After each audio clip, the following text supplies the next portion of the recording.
हम इंतखाबी मैदान में लड़ेंगे, आपस में नहीं लड़ेंगे। मरियम और बिलावल का वादा वफा ना हुआ। पीडीएम की हंडिया जब चौराहे पर फूटी तो सबने देखा। आपको फिर से दिखाते हैं। में वाज़े दावे यकीन दहानी, ये बात नहीं है कुछ ज्यादा पुरानी। बुग़्ज़ इमरान में आज भाई बहन बन जाने वाले कल तक एक दूसरे की शक्ल देखने के रवादात न थे। का वज़ीर आज़म को कन्विक्शन के बावजूद बाहर भेजा जाता है और जो नवाब शाह का सदर हो, छूटा इल्जाम लगे तो 3 साल तक मेडिकल बेल पे हो।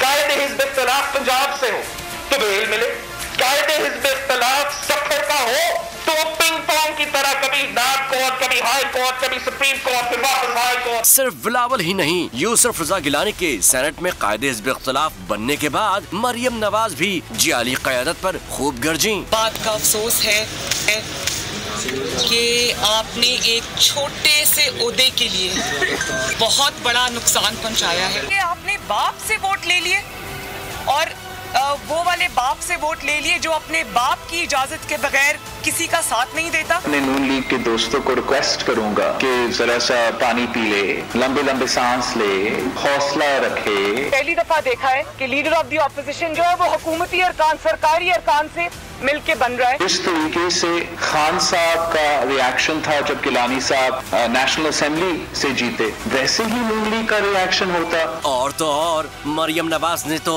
एक जरदारी सब पे भारी के पीपी के नारे पर भी तंज के तीर बरसा दिए। और जहाँ तक सब पर भारी की बात है तो आज मैं भी अपने असूल कुर्बान कर दूं, मियां साहब भी अपने असूल कुर्बान कर दें तो हम तो पूरे पाकिस्तान पे भारी हो सकते हैं भाई। लीगी रहनुमा ने तो बिलावल भुट्टो को सिलेक्टेड का ताना तक दे डाला। अगर आपने सिलेक्ट होना है तो फिर आपको इमरान खान की पैरवी करनी चाहिए। जहाँ तक अगर किसी का इल्जाम मुझ पे ये लगाने की कोशिश कर रहे हैं। मरियम नवाज से सवाल हुआ तो नाम लेने के बजाय जवाब गोल कर गयी। अगर मैंने इशारा न करना होता तो फिर मैं खुल के बात करती। तो हमारे रगों में ये सिलेक्ट होने वाला सिलसिला नहीं है।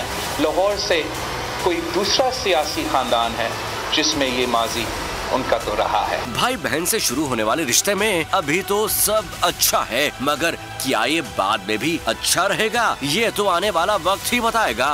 तो नजर आ रहा है सामने लिखा हुआ है जुल्म मिटने के लिए 2 चीजों से मिटेगा भाई।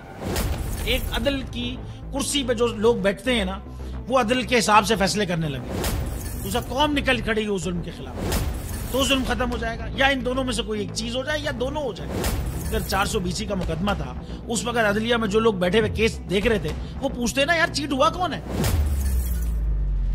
जब उनको दिखता कोई चीट नहीं हुआ, केस खत्म कर देते। तो जालिम जुल्म कर ही नहीं पाता। 9 जजेस ने नोट बिफोर किया मेरे केस को यार, 1.5 साल चला। शख्सी जमानत का केस, सेम केस इस्लामाबाद में कर दिया। एक ही इल्जाम पे 2 केस हो नहीं सकते भाई। मतलब 60 दिन का वक्त होता है। 102 दिन के बाद मैं जीत गया, केस भरी हो गया। 102 दिन के बाद अपील फाइल की, एक्सेप्ट कर ली। नहीं करते ना एक्सेप्ट, खत्म हो जाता ना जुल्म यार।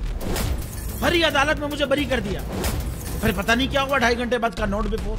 मैं नहीं सुनता ये केस, खड़े रहते अपने फैसले पे, मिट जाता जुल्म। अल्लाह ताला ने बिठाया इन कुर्सियों पे इनको यार, ये अल्लाह ताला की तरफ से फैसले करने हैं।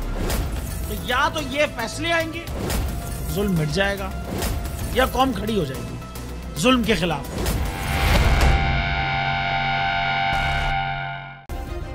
सब्सक्राइब करें और बेल दबाएं ताकि कोई खबर रह न जाए।